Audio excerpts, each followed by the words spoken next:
सब दर्शकों का स्वागत है नवा ज़माना टीवी के प्रोग्राम कानूनी जानकारी विच। साडा अज दा विषय है पिंडां विच चौकीदार दी नियुक्ति। सो आओ गलबात करते हैं सीनियर एडवोकेट गुरमीत सिंह शुगली जी दे नाल। सत श्री अकाल सर। सर मेरा सब तो पहला सवाल तुहाडे तो यह है कि पिंडां विच चौकीदार दी नियुक्ति किवें हुंदी है? देखो जी भी तुसी पुछया बच्चों एक चौकीदार दी नियुक्ति किद्दां हुंदी है। पहला तो तुसी ये भी कह सकते हैं कि जब पिंडां विच सरपंच की चोण हुंदी आ ते एक चौकीदार की नियुक्ति किद्दां हुंदी है। नियुक्ति का मतलब आ कि जिहड़ी पोस्ट विच जिहड़े अहुदे ते किसी नूं कोई बड़ा अफसर नियुक्त करता बई तू ये काम देखना, यानी एक अफसर ही उन्होंने नियुक्त कर दिंदा ਉਹਨੂੰ ਅਸੀਂ ਨਿਯੁਕਤੀ ਕਹਿੰਦੇ ਆ। ਜਿੱਦਾਂ ਹੁਣ ਸਰਪੰਚ ਆ ਉਹ ਪਿੰਡ ਦੀਆਂ ਵੋਟਾਂ ਨਾਲ ਪੈਂਦੇ ਆ, ਸਾਰਾ ਪਿੰਡ ਉਹਨੂੰ ਚੁਣਦਾ, ਸਾਰੇ ਵੋਟਰ ਜਿਹੜੇ ਆ ਜਿਹਨਾਂ ਦੀਆਂ ਵੋਟਾਂ ਬਣੀਆਂ ਉਹ ਵੋਟਾਂ ਪਾਉਂਦੇ ਆ ਤੇ ਉਹਦੇ ਨਾਲ ਹੁੰਦਾ। ਪਰ ਇਹ ਚੌਕੀਦਾਰ ਦੀ ਇੱਕ ਨਿਯੁਕਤੀ ਹੁੰਦੀ ਹੈ। ਨਿਯੁਕਤੀ ਦਾ ਮਤਲਬ ਕੋਈ ਨਿਯੁਕਤ ਕਰਦਾ। ਹੁਣ ਸਵਾਲ ਹੈ ਵੀ ਕੌਣ ਨਿਯੁਕਤ ਕਰਦਾ ਤੇ ਪਿੰਡ ਵਿੱਚ ਉਹ ਨਿਯੁਕਤ ਕਿੰਦੇ ਆ। ਤੁਹਾਨੂੰ ਇਹ ਦੱਸਦੇ ਕਿ ਪਿੰਡ ਵਿੱਚ ਹੀ ਨਹੀਂ, ਇਹ ਸ਼ਹਿਰਾਂ ਵਿੱਚ ਵੀ ਮਹੱਲਿਆਂ ਵਿੱਚ ਵੀ ਉਹ ਜਿਹੜੇ ਆ ਚੌਕੀਦਾਰ ਬਣਾਏ ਜਾਂਦੇ ਆ। ਜਿਹੜਾ ਚੌਕੀਦਾਰ ਆ ਇਹਦਾ ਮੋਟੇ ਤੌਰ ਤੇ ਕੰਮ ਜਿਹੜਾ ਮੋਟੇ ਤੌਰ ਤੇ ਅਸੀਂ ਕਹਿ ਸਕਦੇ ਹਾਂ ਪਿੰਡਾਂ ਵਿੱਚ ਜਾਂ ਸ਼ਹਿਰਾਂ ਵਿੱਚ ਵੀ ਜਿਹੜਾ ਰੈਵਨਿਊ ਡਿਪਾਰਟਮੈਂਟ ਹੈ, ਜਿਹੜਾ ਮਤਲਬ ਜ਼ਮੀਨ ਦੇ ਨਾਲ ਸੰਬੰਧ ਰੱਖਦੇ ਆ, ਜਿੱਦਾਂ ਨੰਬਰਦਾਰ ਹੈ ਬਿਆਨ ਦੱਸਦਾ ਵੀ ਕਿਸੇ ਨੇ ਕੀ ਬੀਜਿਆ, ਪਟਵਾਰੀ ਆਣ ਕੇ ਉਹਦੀ ਦੇਖਦਾ ਕਿ ਕਿਸੇ ਨੇ ਕੀ ਬੀਜਿਆ, ਉਹਦੀ ਕਸਾ ਗਦਾਵਰੀ ਕਰਦਾ, ਜੋ ਕੁਝ ਵੀ ਉਹ ਕਰਦੇ ਆ ਤੇ ਉਹਦੀ ਮਦਦ ਜੇ ਕਰਨੀ ਹੋਵੇ ਉਹਦੀ ਮਦਦ ਵਾਸਤੇ ਇਹ ਚੌਕੀਦਾਰ ਆ। ਅੰਗਰੇਜ਼ਾਂ ਵੇਲੇ ਤੋਂ ਇਹ ਚੱਲਿਆ ਆਉਂਦਾ ਪਹਿਲਾਂ ਤੋਂ ਵੀ ਜਦੋਂ ਕੋਈ ਅਫਸਰ ਡੀਸੀ ਦੇ ਜਿਹੜਾ ਮਤਹਿਤ ਆ, ਕਿਉਂਕਿ ਡੀਸੀ ਜਿਹੜਾ ਉਹ ਜ਼ਿਲ੍ਹੇ ਦਾ ਹੈੱਡ ਹੁੰਦਾ ਆ, ਉਹਦੇ ਜਿਹੜੇ ਮਤਹਿਤ ਸਾਰੇ ਅਫਸਰ ਆ ਉਹ ਜਦੋਂ ਪਿੰਡ ਵਿੱਚ ਆਉਂਦੇ ਆ ਤਾਂ ਪਹਿਲਾਂ ਚੌਕੀਦਾਰ ਨੂੰ ਦੱਸਿਆ ਜਾਂਦਾ ਵੀ ਫਲਾਣੇ ਦਿਨ ਫਲਾਣੀ ਤਰੀਕ ਨੂੰ ਅਫਸਰ ਆਉਣਗੇ। ਚੌਕੀਦਾਰ ਪਿੰਡ ਵਿੱਚ ਹੋਕਾ ਦੇ ਕੇ ਜਾਂ ਉੱਚੀ ਆਵਾਜ਼ ਵਿੱਚ, ਅੱਜ ਕੱਲ੍ਹ ਤਾਂ ਗੁਰਦੁਆਰਿਆਂ ਜਾਂ ਹੋਰ ਧਾਰਮਿਕ ਜਿਹੜੀਆਂ ਸੰਸਥਾਵਾਂ ਆ ਉਹਨਾਂ ਵਿੱਚ ਦੀ ਅਨਾਊਂਸਮੈਂਟ ਕਰਾ ਦਿੱਤੀ ਜਾਂਦੀ ਹੈ, ਕੱਲ੍ਹ ਨੂੰ ਪਿੰਡ ਵਿੱਚ ਡੀਸੀ ਸਾਹਿਬ ਆ ਰਹੇ ਹਨ ਜਾਂ ਕੱਲ੍ਹ ਨੂੰ ਪਿੰਡ ਵਿੱਚ ਐਸਡੀ ਸਾਹਿਬ ਆ ਰਹੇ ਹਨ। ਮਤਲਬ ਜਿਹੜੇ ਕਿਸੇ ਅਫਸਰ ਨੇ ਹੁੰਦਾ ਉਹਦੀ ਜਿਹੜੀ ਆ ਕੋਈ ਪਿੰਡ ਨੂੰ ਉਹਦੀ ਸੂਚਨਾ ਦੇਣੀ ਹੋਵੇ ਉਹ ਚੌਕੀਦਾਰ ਨੂੰ ਦਿੰਦਾ। ਇਸ ਕਰਕੇ ਹਰ ਪਿੰਡ ਵਿੱਚ ਇੱਕ ਚੌਕੀਦਾਰ ਜਿਹੜਾ ਉਹ ਨਿਯੁਕਤ ਕੀਤਾ ਜਾਂਦਾ। ਸ਼ਹਿਰਾਂ ਦੇ ਮਹੱਲਿਆਂ ਵਿੱਚ ਵੀ ਚੌਕੀਦਾਰ ਹੁੰਦੇ ਆ। ਉਹਨਾਂ ਦਾ ਮੁੱਖ ਕੰਮ ਇਹ ਆ ਕਿ ਸਰਕਾਰ ਦੀ ਮਦਦ ਕਰਨਾ। ਸਰਕਾਰ ਨੂੰ ਜਿੱਦਾਂ ਦੀ ਵੀ ਮਦਦ ਦੀ ਲੋੜ ਆ, ਉਹ ਇੱਕ ਬੰਦਾ ਕਿਹੜਾ ਹੋਵੇ ਜਿਹੜਾ ਉਹਨਾਂ ਦਾ ਹੁਕਮ ਦੂਜੇ ਨੂੰ ਦੱਸੇ, ਉਹਨਾਂ ਦੀ ਗੱਲ ਦੂਜੇ ਨੂੰ ਦੱਸੇ। ਤਾਂ ਜਿਹੜਾ ਵਿਚਲੇ ਬੰਦੇ ਆ ਜਾਂ ਸਭ ਤੋਂ ਛੋਟੀ ਪੋਸਟ ਹੈ ਪਿੰਡ ਵਿੱਚ ਉਹ ਚੌਕੀਦਾਰ ਦੀ ਹੁੰਦੀ ਆ। ਇਸ ਕਰਕੇ ਚੌਕੀਦਾਰ ਦੀ ਨਿਯੁਕਤੀ ਜਿਹੜੀ ਆ ਉਹ ਇੱਕ ਆਮ ਜਿਹੜਾ ਤਹਿਸੀਲਦਾਰ ਆ ਉਹ ਇੱਕ ਕਿਸੇ ਪ੍ਰੋਸੀਜਰ ਦੇ ਤਹਿਤ ਤੇ ਉਹਦੀ ਨਿਯੁਕਤੀ ਕਰਦਾ। सर मेरा ਤੁਹਾਡੇ ਤੋਂ ਅਗਲਾ ਸਵਾਲ ਇਹ ਹੈ ਚੌਕੀਦਾਰ ਦੀ ਕੁਆਲੀਫਿਕੇਸ਼ਨ ਕੀ ਹੁੰਦੀਆਂ ਹੈ? ਦੇਖੋ ਜੀ ਵੀ ਦਾ ਤੇ ਵਧੀਆ ਸਵਾਲ ਆ ਵੀ ਉਹਦੀ ਨਿਯੁਕਤੀ ਕੀ ਹੁੰਦੀ ਹੈ। ਨਿਯੁਕਤੀ ਦਾ ਇਹ ਵੀ ਘੱਟੋ ਘੱਟ ਵੀ ਉਹ 21 ਸਾਲ ਦਾ ਹੋਵੇ, ਬਾਲਗ ਹੋਵੇ। ਇਹਦੇ ਵੀ 21 ਸਾਲ ਤੋਂ ਥੱਲੇ ਜਿਹੜਾ ਨਾ ਉਹਨੂੰ ਨਹੀਂ ਬਣਾਉਂਦੇ। ਜਦ ਵੋਟ ਨਹੀਂ ਬਣ ਸਕਦੀ ਤਾਂ ਉਹਨੂੰ ਸਰਕਾਰ ਨੌਕਰੀ ਕਿੱਦਾਂ ਦੇ ਸਕਦੀ ਹੈ। ਫਿਰ ਇਹ ਆ ਵੀ ਉਹ ਦਿਵਾਲੀਆ ਨਾ ਹੋਵੇ, ਉਹਦਾ ਕਰੈਕਟਰ ਠੀਕ ਹੋਵੇ, ਲੜਾਕੂ ਨਾ ਹੋਵੇ, ਹੈ ਨਾ, ਲੋਕਾਂ ਦਾ ਹਰਮਨ ਪਿਆਰਾ ਹੋਵੇ। ਹਾਂਜੀ, ਤੇ ਜਿਹੜਾ ਬੰਦਾ ਪਿੰਡ ਵਿੱਚ ਵੀ ਲੋਕਾਂ ਨੂੰ ਲੱਗਦਾ ਕਿ ਭਲਾ ਮਾਨਸ ਆ, ਵਫਾਦਾਰ ਆ ਜਿਹੜਾ ਹੋਵੇ ਤਾਂ ਉਹਨੂੰ ਲੋਕ ਆਮ ਕਰਕੇ ਰਿਕਮੈਂਡ ਕਰਦੇ ਆ ਔਰ ਮਹਿਕਮਾ ਵੀ ਉਹਨੂੰ ਬਣਾਉਂਦੇ ਆ। ਪਰ ਇਹਦੀ ਨਿਯੁਕਤੀ ਦੀ ਇੱਕ ਪ੍ਰਕਿਰਿਆ ਆ ਕਿ ਇਹਨੂੰ ਤਹਿਸੀਲਦਾਰ ਨੇ ਨਿਯੁਕਤ ਕਰਨਾ। ਸਭ ਤੋਂ ਪਹਿਲਾਂ ਇਹਦੀ ਲੋੜ ਸਮਝੀ ਜਾਂਦੀ ਆ ਕਿ ਪਿੰਡ ਵਿੱਚ ਚੌਕੀਦਾਰ ਚਾਹੀਦਾ ਕਿ ਨਹੀਂ, ਜਾਂ ਪਹਿਲਾ ਜਿਹੜਾ ਚੌਕੀਦਾਰ ਆ ਉਹਦੀ ਕਿਸੇ ਕਰਕੇ ਮੌਤ ਹੋ ਗਈ ਜਾਂ ਉਹ ਵਿਦੇਸ਼ ਚਲ ਗਿਆ ਜਾਂ ਉਹ ਕੰਮ ਨਹੀਂ ਕਰਨਾ ਚਾਹੁੰਦਾ ਜਾਂ ਅਸਤੀਫਾ ਦੇ ਗਿਆ। ਜੇ ਉਹਦੀ ਜਗ੍ਹਾ ਖਾਲੀ ਹੋਵੇਗੀ ਤਾਂ ਇਹੋ ਹੀ ਮਹਿਕਮਾ ਜਿਹਨੂੰ ਮਾਲ ਦਾ ਮਹਿਕਮਾ ਕਹਿੰਦੇ ਆਪਾਂ, ਉਹੋ ਹੀ ਮਹਿਕਮਾ ਜਿਹੜਾ ਉਸ ਮਹਿਕਮੇ ਦਾ ਜਿਹੜਾ ਸਭ ਤੋਂ ਛੋਟਾ ਉਹਨਾਂ ਦਾ ਅਹੁਦੇਦਾਰ ਹੁੰਦਾ ਉਹ ਇਹ ਪਟਵਾਰੀ ਹੁੰਦਾ। ਉਹਨੂੰ ਦੱਸਿਆ ਜਾਂਦਾ ਵੀ ਸਾਨੂੰ ਚੌਕੀਦਾਰ ਦੀ ਲੋੜ ਆ, ਜਾਂ ਉਹ ਦੇਖਦਾ ਕਿ ਮੈਂ ਉਹਨਾਂ ਦਾ ਚੌਕੀਦਾਰ ਕੋਈ ਹੈ ਨਹੀਂ, ਉਹ ਚੌਕੀਦਾਰ ਦੀ ਪੋਸਟ ਜਿਹੜੀ ਉਹ ਕ੍ਰੀਏਟ ਕਰਦਾ। ਉਹ ਇੱਕ ਦਰਖਾਸਤ ਦਿੰਦਾ ਪਿੰਡ ਦੇ ਸਹਿਯੋਗ ਨਾਲ। ਪਿੰਡ ਵਾਲੇ ਵੀ ਦੇ ਸਕਦੇ ਵੀ ਸਾਨੂੰ ਇੱਕ ਚੌਕੀਦਾਰ ਦੀ ਲੋੜ ਆ। ਉਹ ਫਿਰ ਲਿਖ ਕੇ ਤਹਿਸੀਲਦਾਰ ਨੂੰ ਦਿੰਦੇ ਆ ਤੇ ਉਹ ਫਿਰ ਇਹਦੇ ਬਾਬਤ ਇੱਕ ਮਤਲਬ ਪਿੰਡ ਵਿੱਚ ਡੌਂਡੀ ਪਟਾਉਂਦੇ ਆ, ਇੱਕ ਹੋਕਾ ਦਿੰਦੇ ਆ, ਇੱਕ ਸੂਚਨਾ ਦਿੰਦੇ ਆ ਬਈ ਪਿੰਡ ਵਿੱਚ ਇੱਕ ਚੌਕੀਦਾਰ ਦੀ ਲੋੜ ਆ ਤੇ ਉਹਦੀ ਜਿਹੜੀ ਅਪਾਇੰਟਮੈਂਟ ਆ ਉਹਦੇ ਲਈ ਜਿਹੜੀਆਂ ਦਰਖਾਸਤਾਂ ਆ ਉਹ ਇੰਨੀ ਤਰੀਕ ਤੱਕ ਮੰਗੀਆਂ ਜਾਂਦਾ। ਜਿਹੜਾ ਬੰਦਾ ਵੀ ਚੌਕੀਦਾਰ ਬਣਨ ਦਾ ਖਾਸ਼ਮੰਦ ਹੈ ਉਹ ਇੰਨੀ ਤਰੀਕ ਤੱਕ ਆਪਣੀ ਜਿਹੜੀ ਇੱਕ ਦਰਖਾਸਤ ਆ ਜਾਂ ਉਹ 'ਚ ਕੀ ਗੁਣ ਹਨ ਜਾਂ ਉਹਦੇ ਕੋਲ ਹੋਰ ਕੀ ਹੈ ਤੇ ਉਹ ਮਤਲਬ ਆਪਣੀ ਦੇ ਸਕਦਾ। ਉਹ ਜਿਹੜੀਆਂ ਫਿਰ ਦਰਖਾਸਤ ਆ ਉਹ ਆਮ ਕਰਕੇ ਜਿਹੜੀਆਂ ਪਟਵਾਰੀ ਦਿੱਤੀਆਂ ਜਾਂਦੀਆਂ, ਪਟਵਾਰੀ ਫਿਰ ਗਾਂ ਮਾਰ ਕਰਕੇ ਉਹ ਫਿਰ ਨਾਇਬ ਤਹਿਸੀਲਦਾਰ ਦੇ ਦਿੱਤੀ ਜਾਂਦੀਆਂ। ਨਾਇਬ ਤਹਿਸੀਲਦਾਰ ਦੇਖਦਾ ਵੀ ਇਹਨਾਂ ਵਿੱਚ ਕੀ ਵੀ ਇਹਦੇ ਵਿੱਚ ਕੀ ਗੁਣ ਹੈ, ਇਹਦੇ ਵਿੱਚ ਕੀ ਗੁਣ ਹੈ ਇਹਨਾਂ ਵਿੱਚ। ਜਿੱਦਾਂ ਨਾਇਬ ਤਹਿਸੀਲਦਾਰ ਪਿੰਡ 'ਚੋਂ ਤਸਦੀਕ, ਥਾਣੇ 'ਚੋਂ ਤਸਦੀਕ ਕਰਦਾ ਵੀ ਜਿਹੜੇ ਬੰਦੇ 2 ਜਾਂ 3 ਜਾਂ 4 ਜਾਂ 1 ਜਿਨ੍ਹਾਂ ਨੇ ਦਰਖਾਸਤ ਦਿੱਤੀ ਆ ਕਿ ਉਹਨਾਂ ਦਾ ਰਿਕਾਰਡ ਠੀਕ ਹੈ, ਉਹਨਾਂ ਦਾ ਚਾਲ ਚੱਲਣ ਠੀਕ ਹੈ, ਔਰ ਫਿਰ ਆਪਣਾ ਜਿਹੜਾ ਉਹਨਾਂ ਨੂੰ ਥਾਣਾ ਲੱਗਦਾ ਉਹਦੇ ਵਿੱਚੋਂ ਜਾ ਕੇ ਇਨਕੁਆਇਰੀ ਕਰਦੇ ਆ ਕਿ ਇਹਨਾਂ ਬੰਦਿਆਂ ਦੀ ਦਰਖਾਸਤ ਆਈ ਆ, ਇਹ ਚੌਕੀਦਾਰ ਬਣਨਾ ਚਾਹੁੰਦੇ ਆ, ਇਹਨਾਂ ਵਿੱਚ ਇੱਕ ਦੀ ਚੋਣ ਹੋਣੀ ਆ, ਸਾਨੂੰ ਦੱਸਿਆ ਜਾਵੇ ਕਿ ਇਹਨਾਂ ਦੇ ਕਰੈਕਟਰ ਬਾਰੇ ਤੁਹਾਡੇ ਕੋਲ ਕੋਈ ਸ਼ਿਕਾਇਤ ਤਾਂ ਨਹੀਂ। ਜੇ ਕੋਈ ਸ਼ਿਕਾਇਤ ਨਹੀਂ ਤਾਂ ਉਹ ਫਿਰ ਲਿਖ ਦਿੰਦੇ ਆ ਵੀ ਇਹਦੇ ਅਗੇਂਸ ਕੁਛ ਵੀ ਨਹੀਂ, ਇਹ ਚੌਕੀਦਾਰ ਬਣਨ ਦੇ ਕਾਬਿਲ ਹੈ ਤੇ ਕਰ ਸਕਦਾ। ਬਾਕੀ ਜੇ ਬਣਨਾ ਹੈ ਬੇਰੁਜ਼ਗਾਰੀ ਕਰਕੇ ਜਾਂ ਹੋ ਰਿਹਾ, ਜੇ ਪੜ੍ਹਿਆ ਲਿਖਿਆ ਹੋਵੇ ਉਹ ਨਾ ਮਹਿਸੂਸ ਕਰਦਾ ਹੋਵੇ ਕਿ ਮੈਂ 10 ਪੜ੍ਹ ਕੇ ਮੈਂ ਚੌਕੀਦਾਰ ਕਾਹਦੇ ਬਣਨਾ, ਮੈਂ BA ਕਰਕੇ ਚੌਕੀਦਾਰ ਕਾਹਦੇ ਬਣਨਾ, ਉਹ ਅਲੱਗ ਗੱਲ ਆ। ਪਰ ਫਿਰ ਵੀ ਜਿਹੜਾ ਪੜ੍ਹਿਆ ਹੋਵੇਗਾ ਜਾਂ ਸਾਬਕਾ ਫੌਜੀ ਹੋਵੇਗਾ ਜਾਂ ਜਿਹਨੂੰ ਪਿੰਡ ਵਾਲੇ ਰਿਕਮੈਂਡ ਕਰਨਗੇ, ਲਿਖ ਕੇ ਦੇਣਗੇ ਕਿ ਅਸੀਂ ਜਾਂ ਸਾਡਾ ਮਹੱਲਾ ਜਾਂ ਇਹ ਪੰਚਾਇਤ ਜਾਂ ਆਹ ਲੋਕਾਂ ਦਾ ਗਰੁੱਪ ਇਹਨੂੰ ਚਾਹੁੰਦਾ ਵੀ ਇਸ ਬੰਦੇ ਨੂੰ ਬਣਾਇਆ ਜਾਵੇ, ਉਹਨੂੰ ਜਿਹੜਾ ਹੈ ਉਹ ਮਤਲਬ ਜਿਹੜਾ ਨਾਇਬ ਕੋਰਟ ਆ ਉਹਨੂੰ ਕੰਸੀਡਰ ਕਰਦਾ ਵੀ ਇਹਦੇ ਹੱਕ 'ਚ ਲੋਕ ਜ਼ਿਆਦਾ, ਇਹਦੇ ਕੋਲ ਮਤਲਬ ਇਹ 21 ਸਾਲ ਦੀ ਪੂਰੀ ਵੀ ਕਰ ਚੁੱਕਾ, ਇਹਦਾ ਕਰੈਕਟਰ ਵੀ ਠੀਕ ਆ, ਇਹ ਉੱਦਾਂ ਵੀ ਨੌਜਵਾਨ ਆ, ਸਿਹਤਮੰਦ ਆ, ਪੰਚਾਇਤ ਨੇ ਵੀ ਇਹਦੇ ਹੱਕ 'ਚ ਲਿਖਿਆ ਆ ਜਾਂ ਹੋਰ ਕੋਈ ਗੱਲ ਹੈ ਕਈ ਵਾਰੀ ਵੀ ਇਹ ਸਾਬਕਾ ਫੌਜੀ ਆ ਤੇ ਇਹਨੂੰ ਬਣਾਇਆ ਜਾਵੇ। ਉਹ ਫਿਰ ਜਿਹੜਾ ਥੱਲੇ ਤੋਂ ਰਿਪੋਰਟ ਜਾਂਦੀ ਨਾਇਬ ਤਹਿਸੀਲਦਾਰ ਕੋਲ, ਉਹ ਨਾਇਬ ਤਹਿਸੀਲਦਾਰ ਉਹਨੂੰ ਪੁਆਇੰਟ ਨਹੀਂ ਕਰਦਾ, ਉਹ ਇੱਕ ਆਪਣੇ ਜਿਹੜਾ ਹੁਕਮ ਲਿਖਦਾ, ਆਪਣਾ ਹੁਕਮ ਉਹ ਲਿਖਦਾ ਕਿ ਮੇਰੇ ਸਾਹਮਣੇ 2 ਜਾਂ 3 ਜਾਂ ਜਿਹੜੇ ਦਰਖਾਸਤ ਦੇਣ ਵਾਲੇ ਆ, ਜਿਹੜੇ ਚੌਕੀਦਾਰ ਦੇ ਉਮੀਦਵਾਰ ਆ ਪੇਸ਼ ਹੋਏ ਆ, ਇਹਨਾਂ ਦਾ ਰਿਕਾਰਡ ਦੇਖਿਆ ਗਿਆ, ਇਹਨਾਂ ਨੂੰ ਕੋਈ ਜਵਾਨੀ ਗੱਲ ਪੁੱਛੀ ਗਈ, ਰਿਕਾਰਡ ਮੁਤਾਬਕ ਮੈਂ ਇਹਨਾਂ ਵਿੱਚੋਂ ਇਸ ਬੰਦੇ ਨੂੰ ਜਿਹੜਾ ਉਹ ਨਾਂ ਲਿਖ ਦੇਵੇ, ਇਹ ਬੰਦਾ ਜਿਹਦੇ ਬਾਪ ਦਾ ਨਾਂ ਆ, ਜਿਹਦੀ ਉਮਰ ਇੰਨੀ ਆ, ਜਿਹਦੀ ਕੁਆਲੀਫਿਕੇਸ਼ਨ ਇੰਨੀ ਆ ਜਾਂ ਜੋ ਵੀ ਹੈ, ਇਹਨੂੰ ਮੈਂ ਰਿਕਮੈਂਡ ਕਰਦਾ ਕਿ ਮੈਂ ਤਹਿਸੀਲਦਾਰ ਸਾਹਿਬ ਨੂੰ ਬੇਨਤੀ ਕਰਦਾ ਹਾਂ ਕਿ ਤੁਸੀਂ ਇਸ ਬੰਦੇ ਦੀ ਅਪਾਇੰਟਮੈਂਟ ਕੀਤੀ ਜਾਵੇ ਜਾਂ ਇਹਦੀ ਨਿਯੁਕਤੀ ਕੀਤੀ ਜਾਵੇ। ਤੇ ਉਹ ਫਿਰ ਇੱਕ ਤਰੀਕ ਦੇ ਦਿੰਦੇ ਆ ਕਿ ਤੁਸੀਂ ਜਾ ਕੇ ਇਸ ਤਰੀਕ ਨੂੰ ਹੁਣ ਤਹਿਸੀਲਦਾਰ ਦੇ ਪੇਸ਼ ਹੋਵੋ। ਉਹ ਉਸ ਤਰੀਕ ਨੂੰ ਤਹਿਸੀਲਦਾਰ ਦੇ ਪੇਸ਼ ਹੋ ਜਾਂਦੇ ਆ। ਜਿਹੜਾ ਥੱਲੇ ਦਾ ਰਿਕਾਰਡ ਹੁੰਦਾ ਉਦੋਂ ਤੱਕ ਉੱਥੇ ਪਹੁੰਚ ਜਾਂਦਾ। ਉੱਥੇ ਫਿਰ ਉਹ ਸਾਰਿਆਂ ਨੂੰ ਪੁੱਛਦੇ ਆ, ਦੇਖਦੇ ਆ ਵੀ ਇਹਨਾਂ 'ਚੋਂ ਵਾਕਈ ਕਾਬਿਲ ਕੌਣ ਆ। ਜੇ ਉਹ ਆਪ ਇਨਕੁਆਇਰੀ ਕਰਨੀ ਚਾਹੁਣ ਜਵਾਨੀ ਤੌਰ 'ਤੇ ਕਰ ਸਕਦੇ ਆ, ਕੋਈ ਗੱਲ ਪੁੱਛਣੀ ਚਾਹੁਣ ਪੁੱਛ ਜਿਹੜਾ ਕੋਈ ਥੱਲੇ ਕਾਗਜ਼ ਨਹੀਂ ਲਾ ਸਕਦੇ, ਜੇ ਉੱਥੇ ਲਾਉਣ ਤਾਂ ਵੀ ਕਈ ਵਾਰ ਆਗਿਆ ਮਿਲ ਜਾਂਦੀ ਆ ਕਿ ਜੇ ਤੇਰੇ ਕੋਲ ਇਹ ਕਾਗਜ਼ ਹੈਗਾ ਜਿਹੜਾ ਤੇਰੀ ਅਸ਼ਾਈ ਕਰਦਾ ਹੋਵੇ, ਤੈਨੂੰ ਚੰਗਾ ਕਹਿੰਦਾ ਹੋਵੇ, ਤੂੰ ਅਗਲੀ ਤਰੀਕ 'ਤੇ ਲਿਆ ਕੇ ਦੇ ਦੇ। ਉਹ ਸਾਰੀ ਗੱਲ ਦੇਖ ਕੇ ਜੇ ਉਹ ਨਾਇਬ ਤਹਿਸੀਲਦਾਰ ਦੇ ਰਿਪੋਰਟ ਨਾਲ ਸਹਿਮਤ ਹੋਵੇ ਤਾਂ ਉਹਨੂੰ ਬਣਾ ਦਿੰਦੇ ਆ। ਨਹੀਂ ਤਾਂ ਜੋ ਉਹ ਦੇਖਦਾ ਕਿ ਇਹ ਨਹੀਂ ਆਹ ਬਣਨਾ ਚਾਹੀਦਾ, ਉਹਦਾ ਕਾਰਨ ਦੱਸ ਕੇ ਵੀ ਇਹਨੂੰ ਕਿਉਂ ਨਹੀਂ ਬਣਾਉਣਾ ਜਾਂ ਬਾਕੀਆਂ ਨੂੰ ਕਿਉਂ ਨਹੀਂ ਬਣਾਉਣਾ, ਇਹਨੂੰ ਕਿਉਂ ਬਣਾਉਣਾ, ਉਹਦਾ ਕਾਰਨ ਨੋਟ ਕਰਦਾ। ਕਈ ਵਾਰ ਕਹਿੰਦਾ ਵੀ ਇਹਦੀ ਹੈਲਥ ਚੰਗੀ ਆ, ਨੌਜਵਾਨ ਆ, 10 ਪੜ੍ਹਿਆ ਆ, +2 ਪੜ੍ਹਿਆ ਆ ਜਾਂ BA ਪੜ੍ਹਿਆ ਆ, ਜਾਂ ਮਤਲਬ ਕੁਛ ਹੈ, ਜਾਂ ਇਹ ਸਾਬਕਾ ਫੌਜੀ ਹੈ, ਇਹ ਕੰਮ ਕਰ ਸਕਦਾ ਹੈ। ਮਤਲਬ ਉਹ ਕੁਛ ਲਿਖ ਕੇ ਉਹਨੂੰ ਫਿਰ ਅਪੁਆਇੰਟ ਕਰ ਦਿੰਦੇ ਜਾਂਦੇ ਆ। ਜਿਹਦੀ ਉਹ ਅਪੁਆਇੰਟਮੈਂਟ ਕਰਦੇ ਆ, ਜਿਹਨੂੰ ਨਿਯੁਕਤ ਕਰਦੇ ਆ, ਉਹ ਪਿੰਡ ਵਿੱਚ ਚੌਕੀਦਾਰ ਦਾ ਕੰਮ ਕਰਦੇ ਆ।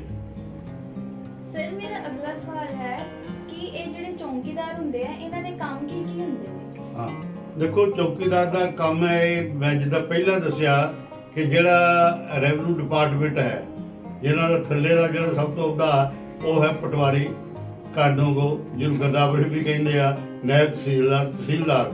ਇਹਨਾਂ ਦੇ ਹੁਕਮ ਦੀ ਤਾਮੀਲ ਕਰਨੀ, ਇਹਨਾਂ ਨਾਲ ਗੱਠਜੋੜ ਰੱਖਣਾ, ਔਰ ਉਹ ਜਦੋਂ ਆਉਣ ਪਿੰਡ ਵਿੱਚ ਕੋਈ ਕਿਸੇ ਨੂੰ ਸੱਦਣਾ, ਕਿਸੇ ਨੂੰ ਸੁਨੇਹਾ ਦੇਣਾ, ਕਿਸੇ ਨੂੰ ਬੁਲਾ ਕੇ ਲਿਆਉਣਾ, ਤੇ ਇਹ ਸਾਰੇ ਕੰਮ ਜਿਹੜਾ ਚੌਕੀਦਾਰ ਕਰਦਾ।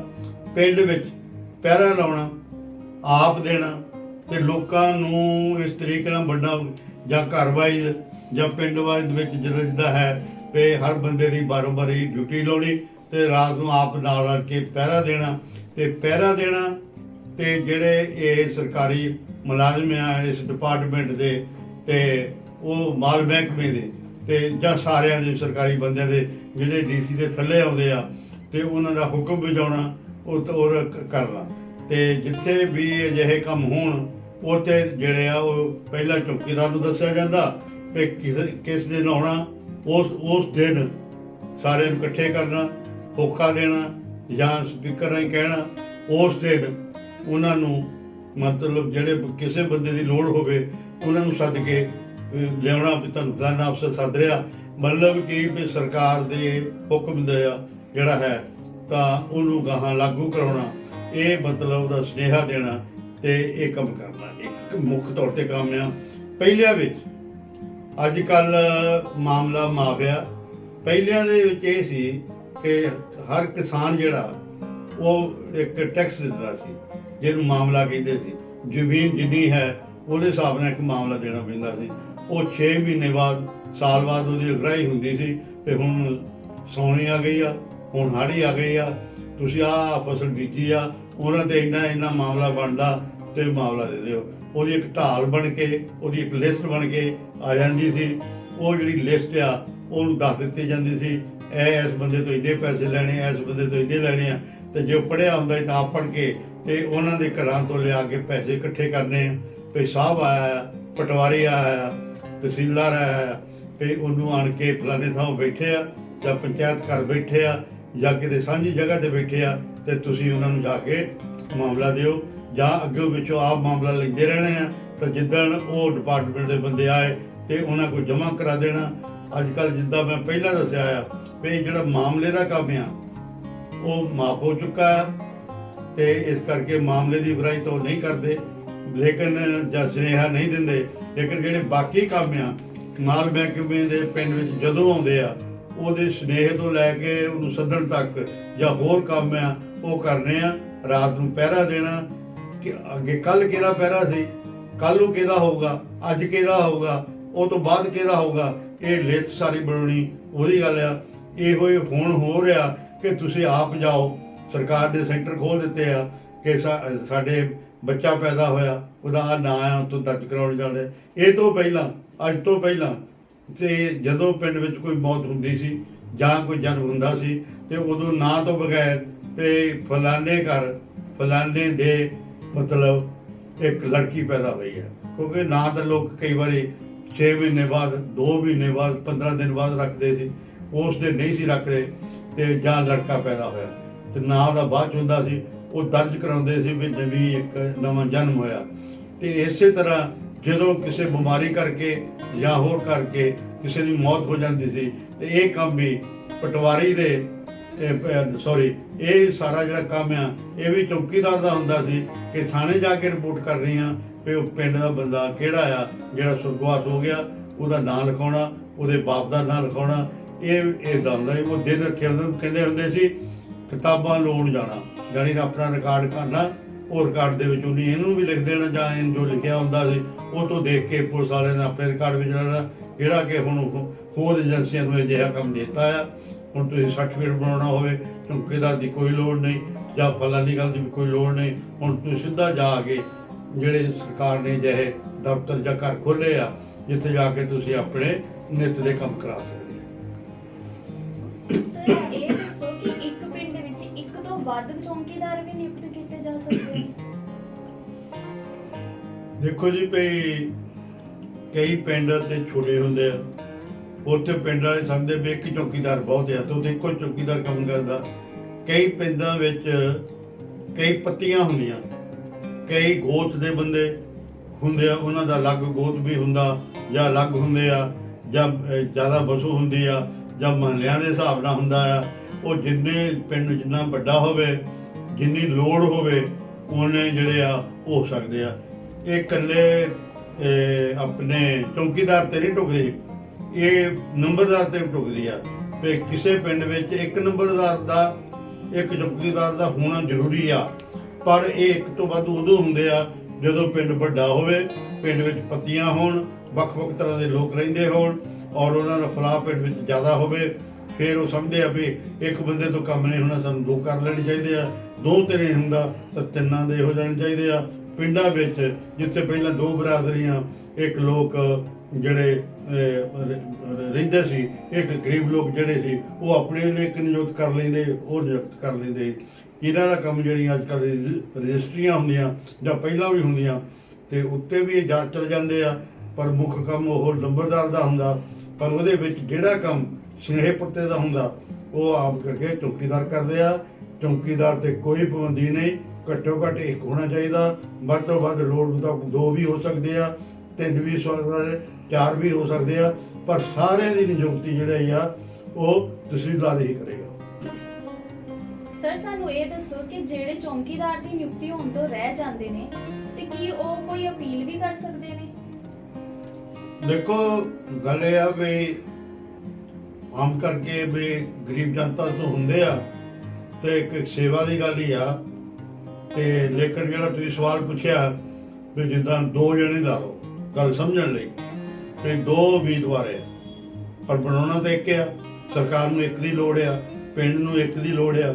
ਉਹਨੇ ਇੱਕ ਬੰਦੇ ਨੂੰ ਅਪੁਆਇੰਟ ਕਰਨਾ, ਉਹਨੂੰ ਅਪੁਆਇੰਟ ਕਰਨਾ ਜਿਹਦੇ ਨੰਬਰ ਜਾਂ ਜਿਹਦੀ ਸਿਫਾਰਿਸ਼ ਜਾਂ ਜਿਹਦੀ ਉਮਰ ਜਾਂ ਜਿਹਦੀ ਪੜ੍ਹਾਈ ਹੈ ਨਾ, ਜਾਂ ਜਿਹੜਾ ਲੋਕਾਂ 'ਚ ਹਰ ਨੂੰ ਪਿਆਰਤਾ ਆ ਜਿਹੜੀ ਸਾਬਤ ਹੋ ਜਾਵੇ, ਉਹਨੂੰ ਬਣਾਉਣਾ। ਤੇ ਜਿਹੜਾ ਵੀ ਨਾ ਬਣੇ, ਜੇ ਉਹ ਕਵੇ ਵੀ ਮੈਨੂੰ ਕਿਉਂ ਨਹੀਂ ਬਣਾਇਆ, ਮੈਂ ਵੀ ਬਰਾਬਰ ਦਾ ਹੀ ਪੜ੍ਹਿਆ ਆ, ਮੇਰੀ ਵੀ 19 ਕੀ ਉਮਰ ਆ ਲਗਭਗ, ਮੈਂ ਵੀ ਮਤਲਬ ਜੇ ਉਹ ਕਵੇ ਵੀ ਮੈਂ ਬਣਨਾ ਚਾਹੀਦਾ ਸੀ, ਤੇ ਉਹ ਆਪਣੇ ਉਹ ਜਿਹੜਾ ਹੁਕਮ ਆ ਉਹਦੀ ਨਕਲ ਲੈ ਕੇ ਤੇ ਉਹ ਆਪਣੇ ਡੀਸੀ ਸਾਹਿਬ ਦੇ ਅਪੀਲ ਕਰਕੇ ਤੇ ਜਿਹੜੀ ਹੈ ਉੱਥੇ ਅਪੀਲ ਕਰ ਸਕਦਾ।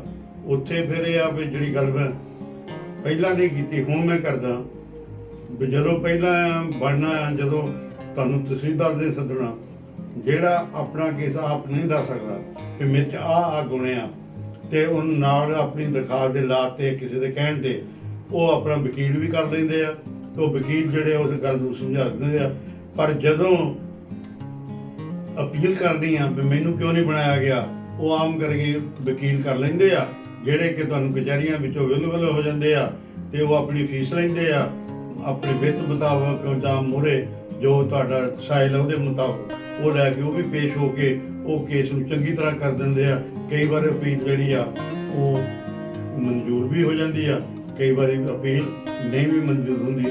ਜ਼ਰੂਰੀ ਨਹੀਂ ਵੀ ਜਿਹੜਾ ਤਹਿਸੀਲਦਾਰ ਦਾ ਆਖਰੀ ਫੈਸਲਾ ਉਹਦਾ ਆ ਤੇ ਮਤਲਬ ਉਹਦੀ ਜਿਹੜੀ ਅਪੀਲ ਆ ਉਹ ਜਦੋਂ ਮਨਜ਼ੂਰ ਹੋ ਜਾਂਦੀ ਦੂਜੇ ਬੰਦੇ ਦੀ, ਉਹ ਬਣ ਜਾਂਦਾ ਤਾਂ ਉਹਨੂੰ ਉਠਾ ਦਿੱਤਾ ਜਾਂਦਾ। ਇਸ ਕਰਕੇ ਜਿਹੜਾ ਬੰਦਾ ਜਿਹੜਾ ਕੈਂਡੀਡੇਟ ਜੇ ਇਹਨੇ ਅਪਲਾਈ ਕੀਤਾ ਸੀ, ਜੇ ਉਹ ਨਹੀਂ ਬਣ ਸਕਿਆ ਤੇ ਉਹ ਆਪਣੀ ਅਪੀਲ ਵੀ ਕਰ ਸਕਦਾ। ਦੋਨੇ ਤਰ੍ਹਾਂ ਜਾਂ ਤਿੰਨ ਤਰ੍ਹਾਂ ਜਾਂ ਚਾਰ ਜਣੇ ਜਿੰਨੇ ਵੀ ਹੈ, ਤੇ ਜਦੋਂ ਜਿਹੜੇ ਨਹੀਂ ਬਣਦੇ ਅਪੀਲ ਵੀ ਕਰ ਸਕਦੇ ਆ, ਆਪਣੇ ਲਈ ਵਕੀਲ ਵੀ ਕਰ ਸਕਦੇ ਆ। ਭਾਵੇਂ ਇਹਨੂੰ ਛੋਟਾ ਕੇਸ ਸਮਝਿਆ ਜਾਂਦਾ, ਪਰ ਕੋਈ ਚਾਹਵੇ ਕਿ ਮੈਂ ਵੀ ਇਹ ਗੱਲ ਆਪਣੀ ਵਕੀਲ ਤੋਂ ਕਰਾਉਣੀ ਹੈ ਤਾਂ ਕਿ ਹਰ ਗੱਲ ਦੱਸ ਸਕੇ ਕਿ ਤਾਂ ਉਹ ਆਪਣਾ ਵਕੀਲ ਵੀ ਕਰ ਸਕਦੇ ਆ।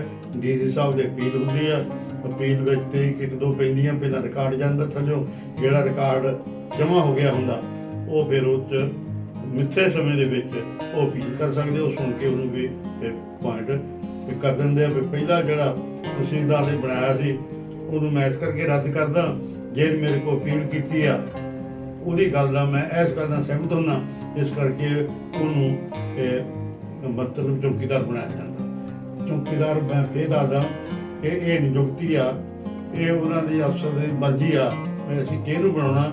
ਜਿਹਨੂੰ ਉਹ ਚੰਗਾ ਸਮਝਦਾ, ਜਿਹੜਾ ਸਮਝਦਾ ਕਿ ਸਾਡਾ ਮਹਿਕਮਾ ਮਾਲ ਦਾ ਮਹਿਕਮਾ ਜਿਹੜਾ ਡੀਸੀ ਸਾਹਿਬ ਦੇ ਮੁਤਹਿਦ ਆ, ਇਹ ਠੀਕ ਚੱਲਣਾ ਚਾਹੀਦਾ, ਇਹਦੇ ਕਿਸੇ ਕੰਮ 'ਚ ਢਿੱਲ ਨਹੀਂ ਹੋਣੀ ਚਾਹੀਦੀ, ਜੋ ਸਿਰਿਆਂ ਉੱਪਰੋਂ ਉਹਦਾ ਉੱਥੇ ਤੱਕ ਪਹੁੰਚਣਾ ਚਾਹੀਦਾ, ਹਰ ਲੋਕ ਨੂੰ ਪਤਾ ਲੱਗਣਾ ਚਾਹੀਦਾ। ਤੇ ਉਹ ਫਿਰ ਉਸ ਬੰਦੇ ਨੂੰ ਇੱਕ ਲਿੰਕ ਦੇ ਤੌਰ ਤੇ ਜਿਹੜੀ ਜਨਤਾ ਵਿੱਚ, ਨੰਬਰਦਾਰ ਵਿੱਚ ਜਾਂ ਹੋਰ ਜਿਹੜਾ ਡਿਪਾਰਟਮੈਂਟ ਦੇ ਬੰਦੇ ਆਉਂਦੇ ਆ, ਜਿੱਦਾਂ ਪਟਵਾਰੀ ਵਿੱਚ ਆਪਣੇ, ਤੇ ਉਹਨਾਂ ਵਿੱਚ ਜਿਹੜਾ ਲਿੰਕ ਦਾ ਕੰਮ ਕਰਦਾ ਉਹ ਚੌਕੀਦਾਰ ਕਰਦਾ। ਮੁੱਢਲੀ ਜਾਣਕਾਰੀ ਉਸ ਕੋਲ ਹੁੰਦੀ ਆ, ਇਹਦਾ ਹੋਣਾ ਵੀ ਜ਼ਰੂਰੀ ਆ। ਤਾਂ ਇਹਨੂੰ ਇੱਕ ਵਾਰ ਫੇਰ ਕਿ ਇਹਨੂੰ ਜਿਹੜਾ ਪੁਆਇੰਟ ਕਰਦੇ ਆ ਤਹਿਸੀਲਦਾਰ ਕਰਦੇ ਆ, ਤਾਂ ਜੇ ਇਹਦੇ ਖਿਲਾਫ ਹੁਕਮ ਦੇ ਖਿਲਾਫ ਅਪੀਲ ਕਰਨੀ ਹੋਵੇ ਤਾਂ ਡੀਸੀ ਸਾਹਿਬ ਦੇ ਅਪੀਲ ਲਾਈ ਜਾਂਦੀ ਤਾਂ ਉਹ ਸੁਣਦੇ ਆ, ਸੁਣ ਕੇ ਫਿਰ ਉਹ ਫੈਸਲਾ ਬਦਲ ਵੀ ਦਿੰਦੇ ਆ ਤੇ ਨਹੀਂ ਵੀ ਬਦਲਦੇ। ਸਰ ਮੇਰਾ ਆਖਰੀ ਸਵਾਲ ਤੁਹਾਡੇ ਤੋਂ ਇਹ ਹੈ ਕਿ ਚੌਂਕੀਦਾਰ ਨੂੰ ਹਟਾਇਆ ਵੀ ਜਾ ਸਕਦਾ ਹੈ? ਦੇਖੋ ਜੀ ਵੀ ਜੇ ਜਿਹੜਾ ਬੰਦਾ ਉਹਦੀ ਪੁਆਇੰਟ ਕੀਤਾ, ਪਹਿਲਾਂ ਤਾਂ ਤੁਹਾਨੂੰ ਉਹਨਾਂ ਕੋਲ ਸ਼ਿਕਾਇਤ ਲਾਉਣੀ ਪਏਗੀ ਵੀ ਤੁਸੀਂ ਲੋਕ ਜਿਹੜੇ ਆ ਇਹ ਨਹੀਂ ਠਾ ਸਕੇ। ਠਾਣਗੇ ਜਿਸ ਬੰਦੇ ਨੇ, ਜਿਹੜੇ ਅਫਸਰ ਨੇ, ਜਿੱਦਾਂ ਮੈਂ ਦੱਸਿਆ ਤਹਿਸੀਲਦਾਰ, ਇੱਕ ਗੱਲ ਪੱਕੀ ਸਮਝ ਲਓ ਕਿ ਜਿਹੜੇ ਲੋਕ ਨੌਕਰੀਆਂ ਵੀ ਕਰਦੇ ਵੱਖ-ਵੱਖ, ਇੱਕ ਕਿਸੇ ਵੀ ਨੌਕਰੀ ਵਾਲੇ ਨੂੰ ਜਿਹੜੀ ਵੀ ਉਹ ਪੋਸਟ ਤੇ ਹੋਵੇ ਉਹਨੂੰ ਉਹ ਹੀ ਅਥਾਰਟੀ ਠਾ ਸਕਦੀ ਆ, ਜਾਂ ਤੋਂ ਵੱਡੀ ਅਥਾਰਟੀ ਜਿਹੜੀ ਆ ਉਹ ਹਟਾ ਸਕਦੀ ਆ। ਪਹਿਲੀ ਗੱਲ ਆ ਵੀ ਉਹਨੂੰ ਉਹ ਹੀ ਹਟਾ ਸਕਦਾ ਜਿਹੜਾ ਉਹਨੂੰ ਬਣਾ ਸਕਦਾ, ਜਿਹੜੀ ਉਹਦੀ ਨਿਯੁਕਤੀ ਕਰਦਾ। ਤੇ ਜੇ ਇਹਨੂੰ ਹਟਾਉਣਾ ਹੋਵੇ, ਕਾਰਨ ਦੱਸਣੇ ਪੈਣਗੇ, ਦਰਖਾਸਤ ਲਿਖ ਕੇ ਦਿਓ, ਜਵਾਨੀ ਪੇਸ਼ ਹੋ, ਬੁਲਾਇਆ ਜਾਂਦਾ, ਫਿਰ ਪੁੱਛਿਆ ਜਾਂਦਾ, ਜੇ ਤੁਹਾਡੀ ਗੱਲ 'ਚ ਵਜਨ ਹੋਵੇ ਤੇ ਫਿਰ ਉਠਾ ਵੀ ਦਿੰਦੇ ਆ। ਕਈ ਵਾਰੀ ਕੋਈ ਗੱਲ ਐਸੀ ਹੁੰਦੀ ਆ ਜਿਹੜੀ ਅਫਸਰ ਨੂੰ ਚੰਗੀ ਲੱਗਦੀ ਆ, ਤੇ ਪਰ ਇਹਦਾ ਮਤਲਬ ਇਹ ਨਹੀਂ ਕਿ ਤੁਸੀਂ ਪਹਿਲਾਂ ਹੀ ਡੀਸੀ ਕੋਲ ਪਹੁੰਚ ਜਾਓ ਜਾਂ ਪਹਿਲਾਂ ਕਿਸੇ ਕੋ, ਜੇ ਇਹਨੂੰ ਪੁਆਇੰਟ ਕੀਤਾ ਉਹ ਤਹਿਸੀਲਦਾਰ ਕੋਲ ਜਾਓ ਜੀ, ਜਿਹੜਾ ਤੁਸੀਂ ਚੌਕੀਦਾਰ ਬਣਾਇਆ ਸੀ ਉਹ ਇਹ ਕੰਮ ਕਰਨ ਵਿੱਚ ਫੇਲ ਆ, ਜਾਂ ਆਹ ਕੰਮ ਨਹੀਂ ਕਰਦਾ, ਜਾਂ ਉਹਦੇ ਕਰਕੇ ਸਾਨੂੰ ਆਹ ਖਿਆਈ ਆ, ਤੇ ਕਿਰਪਾ ਕਰਕੇ ਉਹਨੂੰ ਬਦਲਿਆ ਜਾਵੇ, ਪਿੰਡ ਆਇਆ ਜਾਵੇ, ਇਨਕੁਆਇਰੀ ਕੀਤੀ ਜਾਵੇ, ਜਾਂ ਸਾਨੂੰ ਸਾਰਿਆਂ ਨੂੰ ਉੱਤੇ ਤਹਿਸੀਲ ਸੱਦ ਲਿਆ ਜਾਵੇ, ਅਸੀਂ ਆਹ ਬੰਦੇ ਜਾਂ ਆਹ ਗਰੁੱਪ ਜਾਂ ਇਸ ਕਰਕੇ ਉਹਨੂੰ ਬਦਲਣਾ ਚਾਹੁੰਦੇ ਆ ਤੇ ਉਹਨੂੰ ਬਦਲਿਆ ਜਾਵੇ।